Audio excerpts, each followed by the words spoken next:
네, 여러분 안녕하세요. 김기웅 토마입니다. 기도 꿀팁 시간에 다시 여러분 만납니다. 반갑습니다. 네, 먼저 침묵피정 안내 말씀드립니다. 저희 용문 청소년 수련장에서 있는 침묵피정에 9월, 10월 그리고 11월 16일에 있는 피정까지 많은 분들이 참여해 주셔서 만석 풀로 예약이 완료되었습니다. 남아있는 피정 예정되어 있는 게 11월 26일, 12월 10일, 12월 21일 올해는 세 번만 남아 있습니다. 미리 계획 세우셔서 저에게 카톡으로 신청해 주시면 좋겠고요. 문의사항 있으시면 저희 수련장으로 전화해 주셔도 되겠습니다.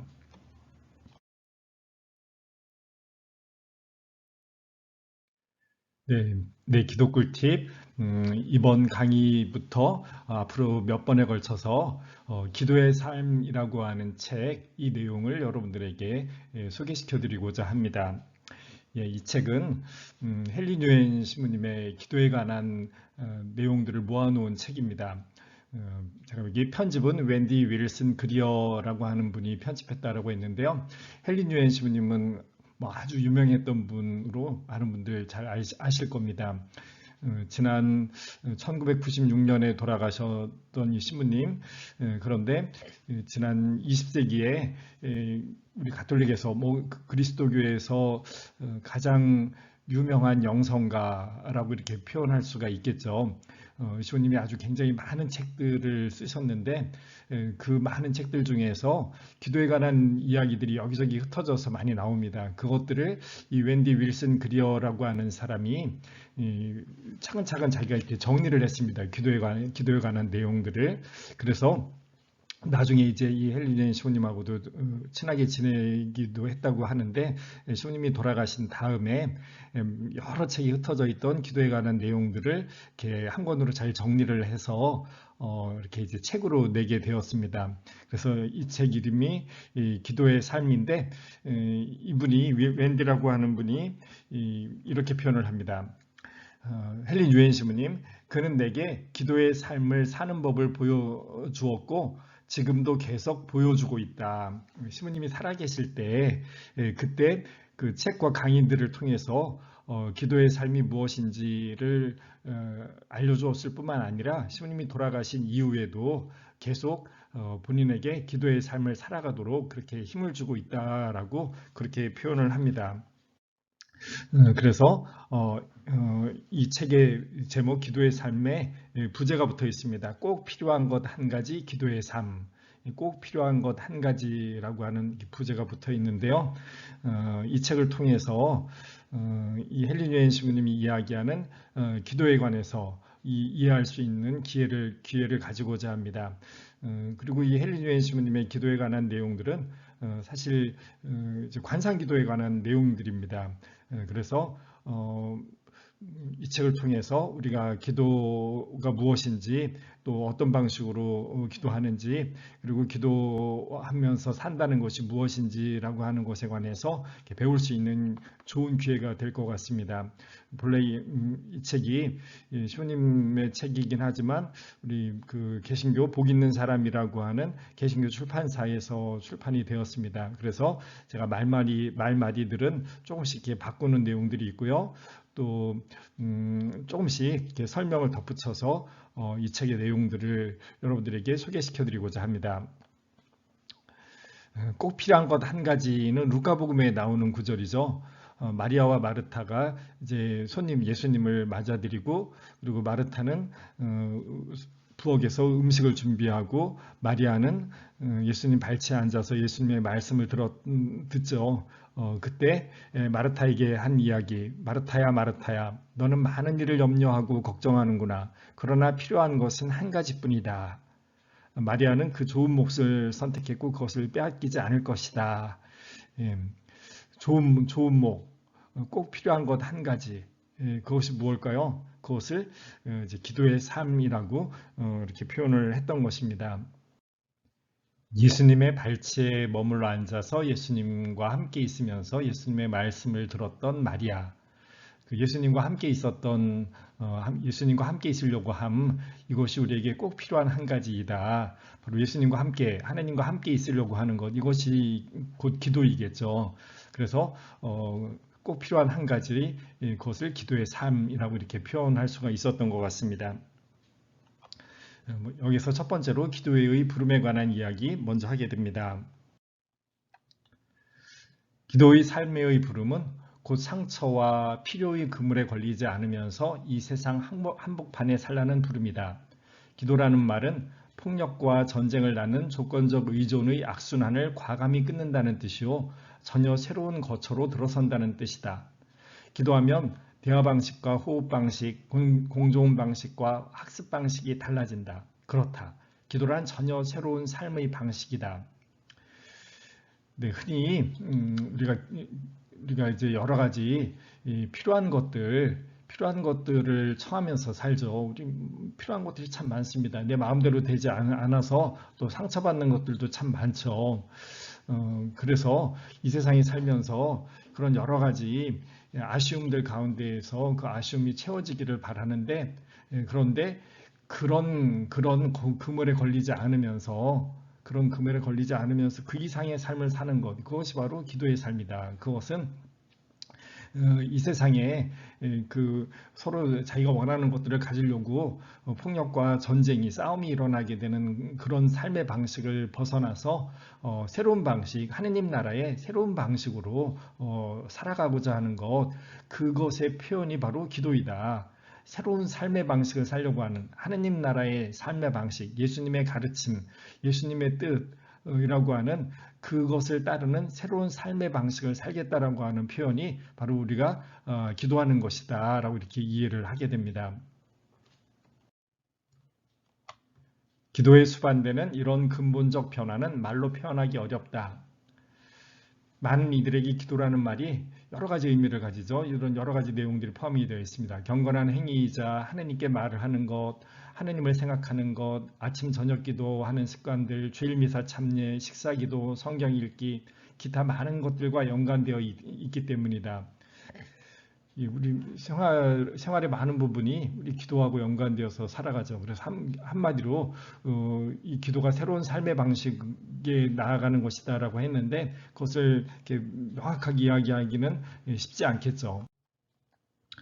그 모든 것이 기도와 상관이 있겠지만 내가 말하는 기도는 무엇보다도 평화를 미워하는 자들의 거처를 떠나 하느님의 집으로 들어가는 것이다. 하느님의 집, 하느님 나라라고 할 수 있겠죠. 그래서 하느님 집에 들어가서 하느님 나라에서 하느님과 함께 살아가는 것, 하느님의 뜻에 반대되는 삶, 하느님의 뜻에 반대되는 삶을 사는 사람들, 사회, 거기에서 벗어나서 하느님 나라의 삶을 살고 싶어 한다라고 하는 것의 표현이 바로 기도이다라고 이렇게 표현할 수가 있겠죠. 기도는 그래서 그리스도인 삶의 중심이다. 기도야말로 꼭 필요한 것 한 가지이다. 기도란 지금 여기서 하느님과 함께 사는 삶이다. 예, 이것 기도가 무엇이냐? 바로 하나님과 함께하는 삶이라고 이렇게 표현했는데요. 사실 우리가 하는 모든 기도들은 하나님을 부르는 것이고, 하나님을 부른다면 하나님이 앞에 있기 때문에, 하나님이 나와 함께 계시기 때문에 하나님을 부르고 하나님께 이야기를 드릴 수가 있는 것이고, 하나님과 함께하는 시간을 가질 수가 있는 것이겠죠. 그런데 이것은 기도 시간뿐만이 아니라 삶 전체에 관한 것이다. 그래서 가톨릭 교회 교리서에서도 기도 생활이란 바로 하나님과 함께 살아가는 삶이다라고 이렇게 표현을 합니다. 그것과 그 교리서에 나오는 그 이야기와 똑같이 헬린 유엔송님도 이렇게 표현합니다. 기도란 바로 하느님과 함께 살아가는 삶이다. 언제? 바로 지금. 나중에 하느님 나라에 가서 하느님과 함께 사는 게 아니라 지금 여기에서부터 하느님과 함께 살고자 하는 것, 그것이 바로 기도이다. 그래서 우리가 기도한다는 이야기는, 기도의 삶을 산다는 이야기는 언제나 하느님과 함께 살아가고자 한다라고 하는 것을 뜻하는 것이다라고 이렇게 알아들을 수 있는 것이죠. 제가 세상에 속하지 않은 것처럼 이들도 세상에 속하지 않습니다. 이들을 세상에서 데려가시라고 비는 것이 아니라 이들을 악에서 지켜주십사고 빕니다. 제가 세상에 속하지 않은 것처럼 이들도 세상에 속하지 않습니다. 아버지께서 저를 세상에 보내신 것처럼 저도 이들을 세상에 보냈습니다. 요한복음 17장에 나오는 예수님의 기도를 제가 이렇게 인용을 해보았습니다. 예수님께서 그 제자들을 위해서 기도해 주시죠. 그런데 제자들이 이 세상을 떠나서 하느님 나라에 가서 사는 것, 그것이 아니라 이 세상에서 살지만 이 세상에 속하지 않고 이 세상에서 바로 하느님 나라의 삶을 살도록 해달라고 그렇게 기도합니다. 예수님의 기도 내용이죠. 이것처럼 우리 역시 이 세상을 떠나서 하느님 나라의 삶을 사는 것이 아니라 이 세상에 속해 있지만 이 세상에서 이 세상에 속하지 않은 오히려 더 깊은 차원에서 세상을 초월한 하느님 나라의 삶을 이 세상에서부터 사는 것, 이것이 우리에게 주어진 소명이고, 그래서 제자들을 세상에 보냈다라고 하는 것처럼 우리도 이 세상에 파견받은 존재이죠. 우리도 예수님께서 우리를 세상에 보내주신 것이죠. 그래서 이 세상에서 살아가지만 이 세상에서 하느님 나라의 삶을 살도록 초대받은 것이고, 그 초대에 대한 응답의 방법으로 기도가 우리에게 필요하다라고 이렇게 말씀드릴 수 있겠죠. 두 번째로 갈망, 목마름, 갈구, 이런 여러 가지로 표현할 수 있을 텐데, 목마름에 관한 이야기입니다. 사실 가톨릭 교회 교리서에서도 기도를 하나님의 목마름과 우리 목마름의 만남이다라고 이렇게 표현하는데, 같은 내용을 헬린 요한스님도 이렇게 이야기를 하십니다. 하나님에 대한 갈망이야말로 다른 모든 갈망의 길잡이가 되어야 한다. 이 말로 전체 내용을 먼저 이렇게 이해할 수 있을 것 같습니다. 기도하고 싶은 갈망. 그렇죠. 우리는 기도하고 싶은 갈망을 가지고 있습니다. 기도란 하면 할수록, 즉 기도의 삶을 산다는 의미에서 더 하고 싶은 갈망이 생긴다. 기도의 삶을 살면 하나님과 단둘이 더 많은 시간을 보내고 싶은 갈망이 점점 커진다. 언제나 사람들의 생각과 정반대다. 내 삶이 곧 기도니까 굳이 따로 기도할 필요가 없다가 아니다. 반대로 하나님과 단둘이 시간을 보내며 기도하고 싶은 갈망은 늘 더 커지는 법이다. 그래서 우리는 하나님을 믿는 사람들은 다 기도하고 싶다라고 하는 생각을 가지고 있습니다. 물론 하나님을 믿지 않아도 많은 사람들이 기도하지만 하나님을 알게 되면 거기에서 더 기도하려고 하는 마음이 생기게 되죠. 당연한 모습입니다. 기도할수록 우리 속에는 주님과만 단둘이 있고 싶은 갈망이 싹튼다. 우리는 그분이 인파와 사건들 속에서도 여전히 빛을 발하시는 모습을 보아왔다. 이제 기도는 우리가 누릴 수 있는 가장 큰 선물 중 하나가 된다. 하루의 일상 속에서 발견하는 하느님, 그분과만 단둘이 있고 싶은 마음은 위대한 갈망인 까닭이다. 마치 하루 종일 친구들과 함께 일하고도 저녁 때 다시 그들과만 있는 것이 좋은 것과 같다. 그 특별한 사람들과 더 함께 있고 싶은 것이다.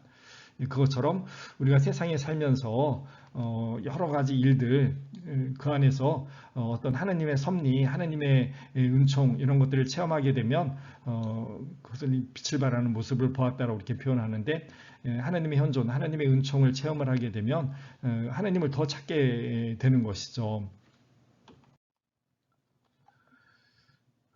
그래서 하나님을 향한 우리들의 갈망이 있습니다. 사람들은 흔히 갈망이란 물리쳐야 하는 것이라고 말한다. 그러나 존재한다는 것은 곧 갈망이다. 우리의 몸과 마음과 가슴과 영혼은 갈망으로 가득 차 있다.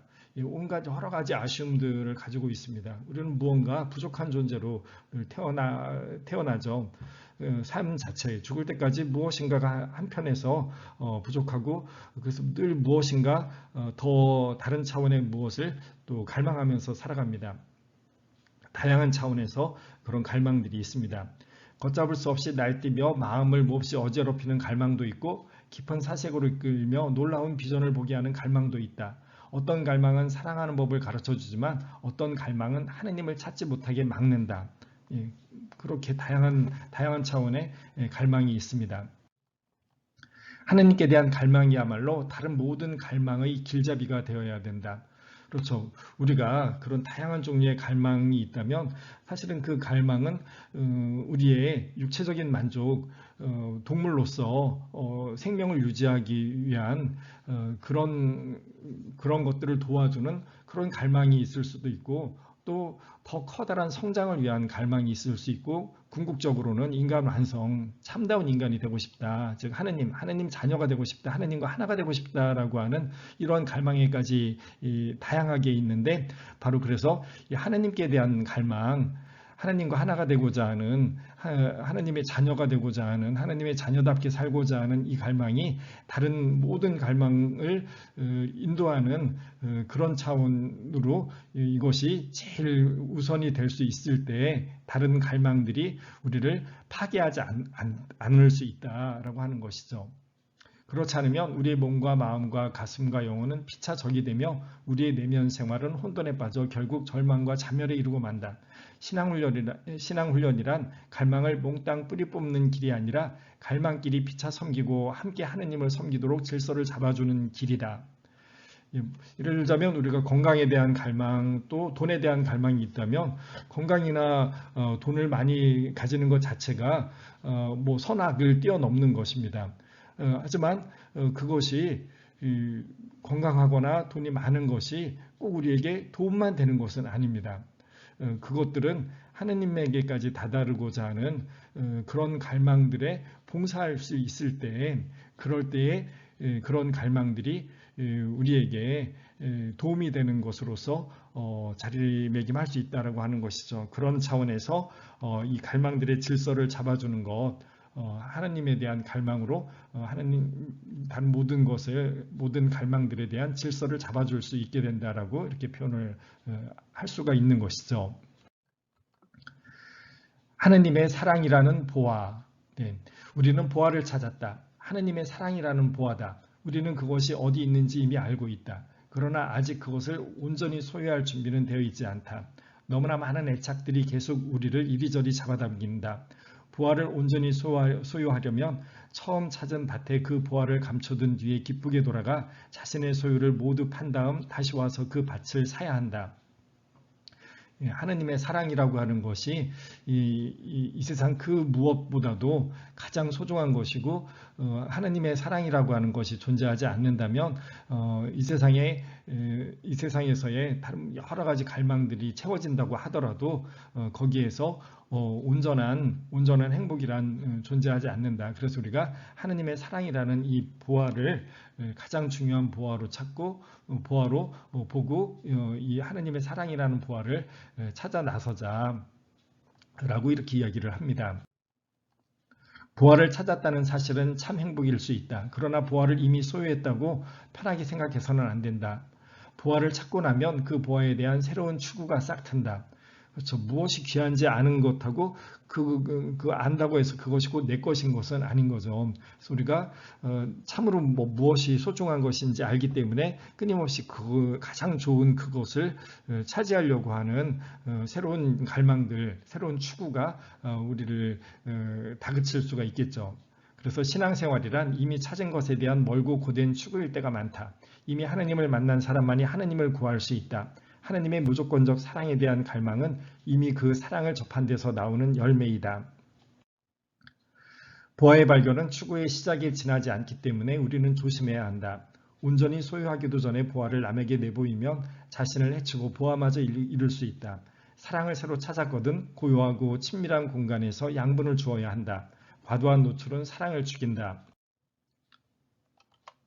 보화는 찾았으나 아직 온전히 소유할 준비가 되어 있지 않기에 우리는 쉬지 않고 움직이게 된다. 그것이 바로 하나님을 추구하는 쉴 새 없는 몸짓이다. 그것은 거룩함에 이르는 길이다. 저 하나님을 추구하는 삶, 이것이 우리로 하여금 거룩함에 이르게 하죠. 그것은 바로 하나님 나라입니다. 우리를 향한 하나님의 갈망이 존재하죠. 기도의 필요성, 쉬지 말고 기도해야 할 필요성은 하나님을 향한 우리의 갈망보다 우리를 향한 하나님의 갈망에 근거한 것이다. 이것이 내 깊은 확신이다.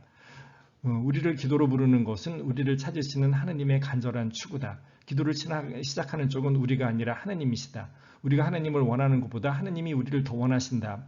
근데 이것은 우리 그 창세기 성경 제일 앞에 창세기에서 우리가 바로 알 수가 있죠. 첫 인간을 만들었을 때 아담과 하와를 찾아 나서는 것은 하나님이었습니다. 하나님이 사람아 너 어디 있느냐라고 하면서 아담과 하와를 찾아 나서죠. 함께 있고 싶고 함께 대화하고 싶고 한 이 모습. 그리고 사실 이것은 더 그 이전에 창조 때 인간을 창조하시면서 당신의 모습으로 당신의 사랑을 나눌 수 있는 대상으로 당신의 숨, 당신의 혼, 당신의 영혼을 넣어주시는 인간을 창조하신 그 하느님이시기 때문에 하느님이 먼저 인간을 그리워한다. 하느님이 인간을 더 찾는다라고 하는 것을 알 수가 있는 것이죠. 그러면서 안토니 블룸의 글을 인용을 합니다. 우리는 하느님께 겨우 몇 분을 내드리면서 그 시간에 그분이 현존하지 않는다고 불평한다. 하지만 우리의 문을 두드리시는 하느님께 죄송하지만 바쁩니다 라고 말하는 나머지 23.5시간은 어떤가? 우리가 하루에 기도 30분간 기도한다면 그 시간에 기도 시간에 하느님이 도대체 잘 느껴지지 않아 뭐 이런 식으로 이야기할 수 있겠죠. 그런데 그 기도 시간에 하느님을 찾는 우리들의 모습 그것도 온전히 찾지 못하지만 기도 시간이 아닌 대부분의 시간 나머지 23시간 동안 우리는 하느님을 찾지 않는다라고 하는 것이죠. 그것에 관한 이야기입니다. 심지어 전혀 반응이 없을 때도 있다.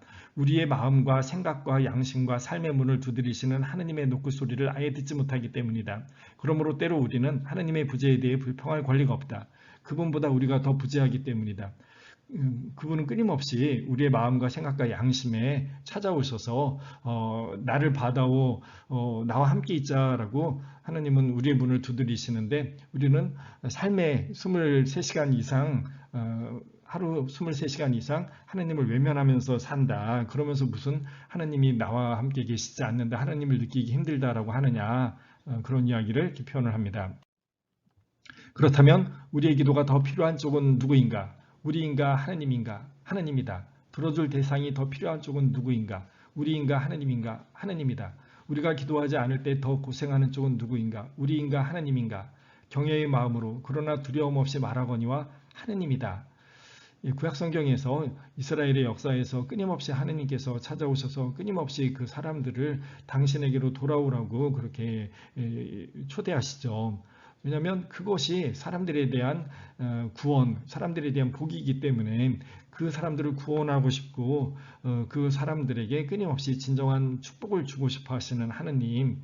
그래서 하느님이 더 우리를 갈망하시고 또 우리가 하느님을 외면할 때 하느님이 더 마음 아파하신다라고 하는 이야기들을 이렇게 표현을 하게 됩니다.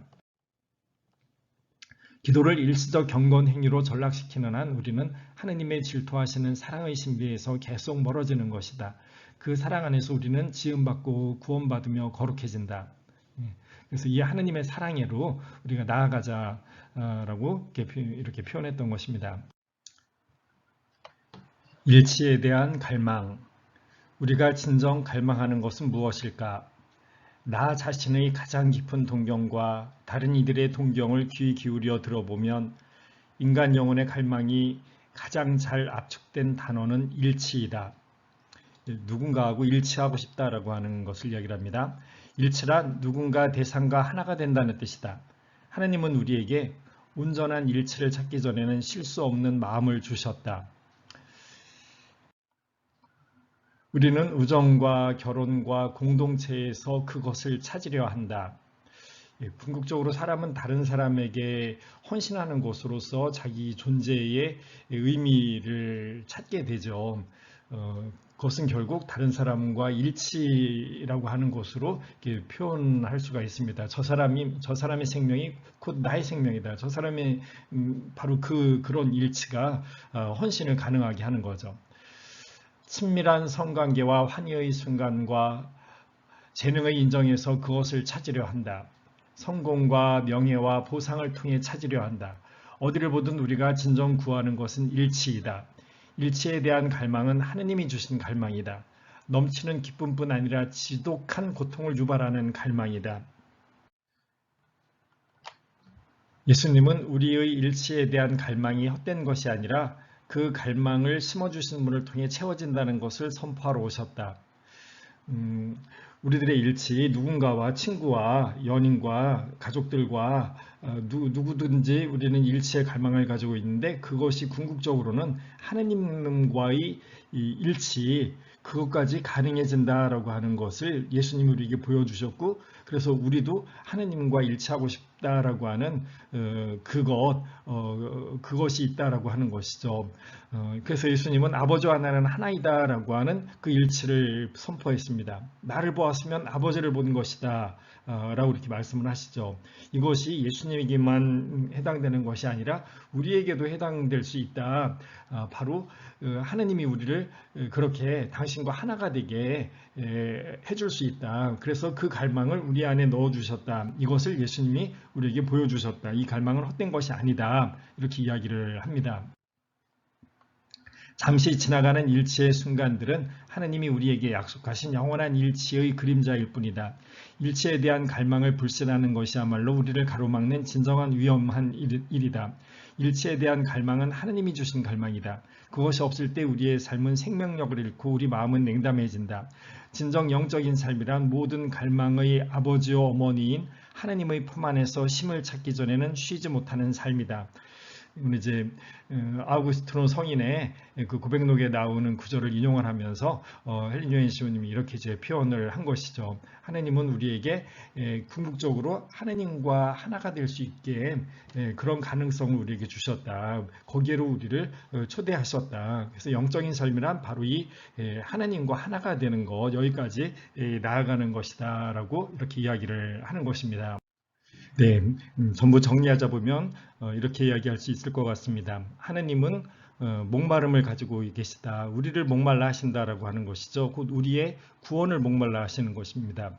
그리고 우리의 구원은 바로 하느님과 하나 되는 것, 하느님과 함께 있는 것, 하느님 나라, 바로 그것이 우리의 구원이죠. 그래서 하느님은 우리와 함께 있고 싶어하고, 그래서 우리는 이 하느님의 목마름에 응답해서 우리 역시 하느님과 함께 있으려고 하는 그런 노력들을 할 수 있습니다. 그리고 그것이 바로 또 기도이다라고 하는 것이죠. 그래서 하느님의 현존에 함께 하려고 하는 것, 바로 향신기도, 관상기도라고 이렇게 표현할 수가 있습니다. 그리고 우리들도 목마름을 가지고 있습니다.